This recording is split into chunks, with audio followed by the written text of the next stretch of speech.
मगज पे चोट लगने के बाद निचला धड़ मफलूज हो गया तो उसकी क्या वजह होती है? सबसे पहले आपको ये समझने की बात है कि आपके हराम मगज जाता कहाँ तक है। हराम मगज जो है वो दिमाग से यहाँ से बेस ऑफ स्कल से शुरू होता है और नीचे L1 वर्टिब्रा तक जाता है, पहले नंबर वर्टिब्रा तक हराम मगज जा रहा है। अगर इस दरमियान में कहीं पे भी इंजरी हो जाएगी तो मरीज को मजूरी होगी। गर्दन में इंजरी होती है तो सारा यहाँ से निचला धड़ मफलूज हो जाता है।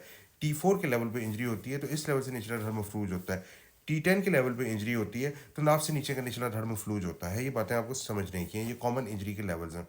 मुजम्मिल कंबो का कमेंट आया, वो कहते हैं कि 6 साल पहले एक्सीडेंट की वजह से मोरों का मसला बना। MRI रिपोर्ट पे डॉक्टर ने कहा है कि कोई इलाज नहीं, बस रेस्ट करो। ये इन्हें कहा गया कि कोई इलाज नहीं है। MRI रिपोर्ट पे वो कहते हैं कि collapse of T7 and T8 with anterior wedging and definitive cord compression.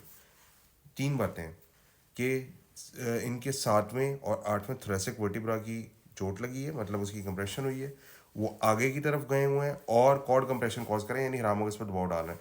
इनको जो कहा गया है वो ये कहा गया है कि इसका कोई इलाज नहीं है। लेकिन बड़े अफसोस की बात है कि आपको मिसगाइड किया गया है। एक बात जहन में रखें, जो बंदा अंधा होगा उसने आपको ये कहना है कि दुनिया काली है, दुनिया में कुछ भी नहीं है। जो बहरा होगा उसने आपको ये कहना है कि कोई आवाज़ नहीं है। जिस बंदे को इलाज का पता ही नहीं है वो आपको इलाज कैसे बताएगा? स्पाइनल कॉर्ड इंजरी का इलाज हमेशा न्यूरोसर्जन ने करना होता है। न्यूरोसर्जन आपको अप्रोप्रिएट ट्रीटमेंट बताता है और वही आपके इलाज को आगे लेके चलता है। न्यूरोसर्जन के साथ इसमें फिजियोथेरेपिस्ट इन्वॉल्व होता है, क्योंकि आपकी जब हम एक दफ़ा स्पाइन को डीकम्प्रेस करते हैं तो आगे आपको फिजियोथेरेपिस्ट ने लेके चलना होता है। ये एक टीम एफर्ट होती है।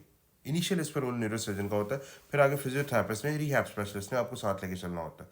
आपको ये बता के कह दिए कि कोई इलाज नहीं है। मुजम्मिल, मेरा आपको मशवरा ये है कि आप अपनी नए सिरे से एक्सरे और MRI कराएं और एक दफ़ा चेकअप के लिए तशरीफ़ लाएं ताकि हम आपके लिए डेफिनेटिव ट्रीटमेंट प्लान कर सकें।